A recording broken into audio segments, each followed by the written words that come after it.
Hello everyone and welcome to this game replay shoutcast. I'm Yawning Angel and with me today, Chris Aeta. So Chris, how's things? Pretty well. Just got off from eating half a pizza. I'm telling you, pasta is by far the best Italian food. It's not that I'm not partial to ciabatta by any means, but should we try and stick on topic just for the sake of, decorum right then.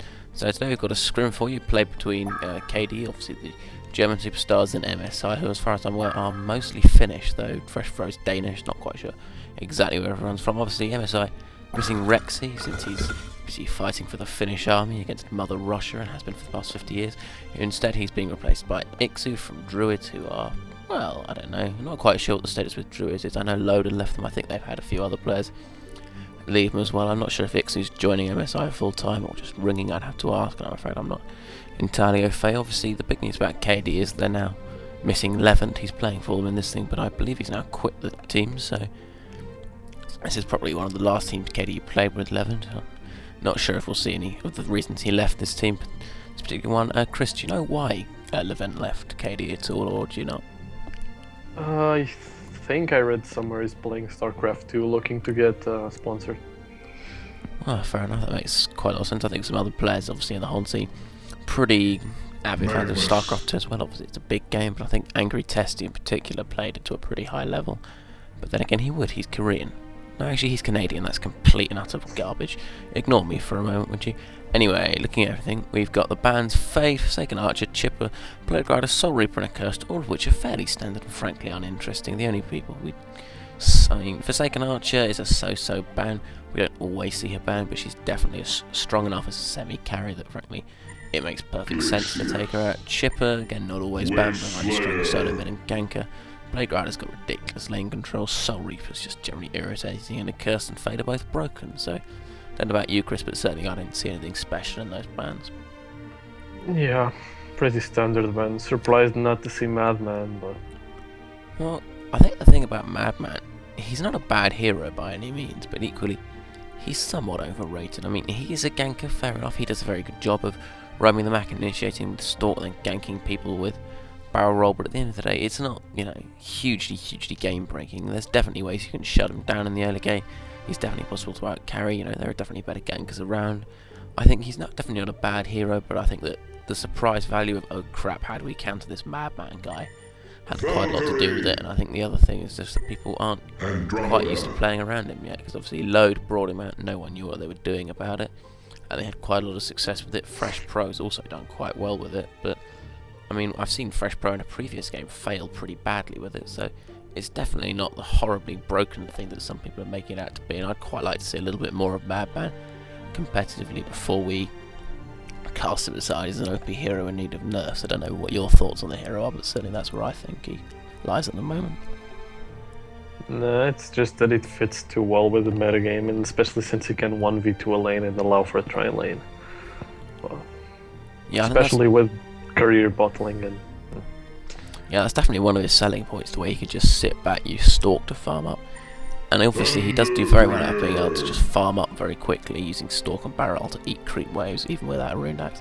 Anyway, looking at the picks, Magma's first pick from KDE, he's not a bad hero, but I'd question first picking him when there are other heroes who generally are considered better on the board. I mean, Glacius is probably more useful for a ganking lineup, which Slayer, Valkyrie, all of whom have now been picked up, admittedly, but just seems a little bit odd to me to be first picking Magnus when he's not a hugely sought after hero, and you'll probably be able to pick him up a little bit later on, even though he is obviously common. Next two picks from MSI, Glacius and Witch Slayer, so they're both very standard, they fit well into a ganking lineup.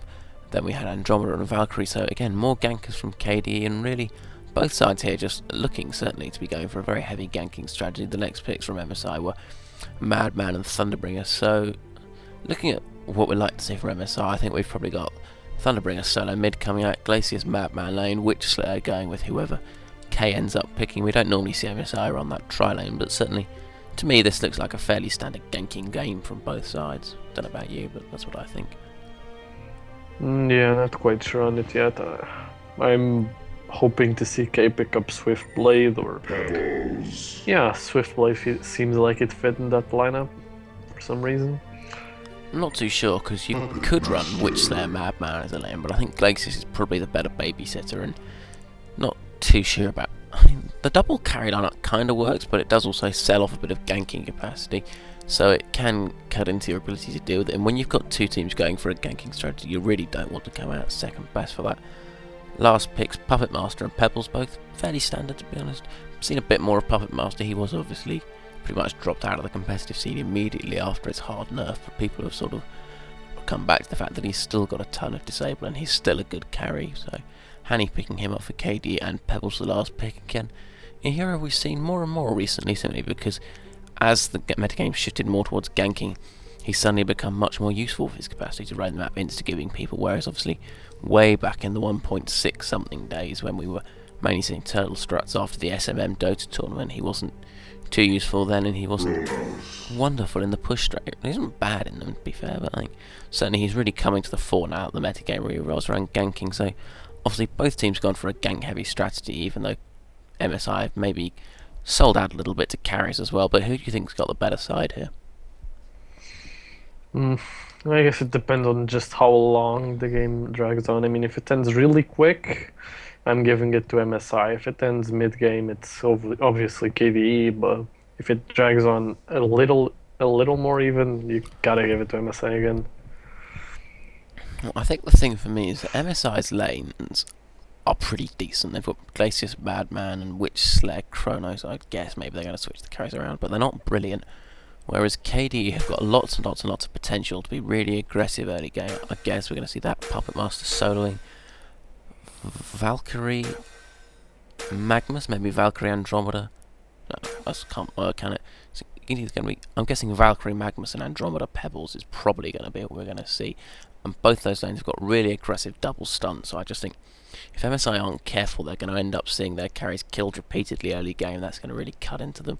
And KDE have got a lot of scope to be aggressive and move around. Andromeda, Valkyrie, and Magnus are all very capable of leaving their lane and roaming to try and gank, so I definitely prefer KDE's lineup in terms of their capacity to be mobile and be aggressive early game.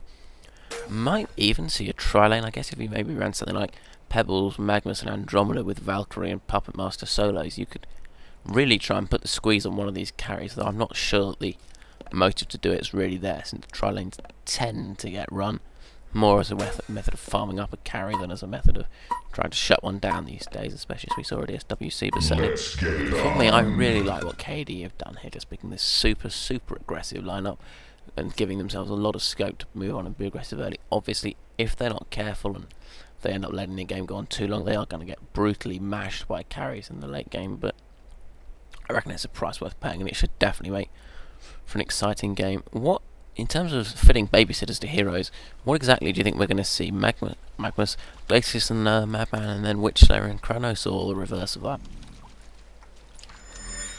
I wouldn't be surprised if we see KDE tri-laning, MSI, tri-laning here with Chronos, Glacius, and Witch Slayer, and have Madman 2v1, but other than that, you'd see, I don't know, Glacius and Chronos, and the Madman, Witch Slayer lane, Thunderbringer going mid. It's definitely not a bad suggestion if you was there to see that. I can definitely see the attraction of getting that Chronos really fired up. I'm not a huge follower of any one team, but certainly I think I can recall it's K playing it, isn't it? Yeah, I think I can recall K playing Chronos really a fair amount for him. The Valkyrie pickup for Magix, though, is the one. Just saying that it's really jarring to me. I've actually noticed I've never seen Magix playing the Valkyrie for KDE at all. I think it would be normally Hanny, wouldn't it? So, I mean, have you seen him play the Valkyrie at all, or do you reckon he's just trying out a new hero since this is obviously a scrim rather than a deadly serious tournament? No, first time I've seen Magix on Valkyrie as well. Hopefully it'll work out. Might see a little bit of action here in the bottom lane. They are running a tri-lane as you predicted. Andromeda going to be caught out here, but so Magnus coming in as well. Glacius could be a bit low here. This could really go badly for either side here. Chronos falling up onto Andromeda, but now just putting the hate out onto Magnus. Pebbles coming in though with a stun. He gets out the stun. Doesn't hit Chronos though. Magnus one hit away from death. He's going to escape there.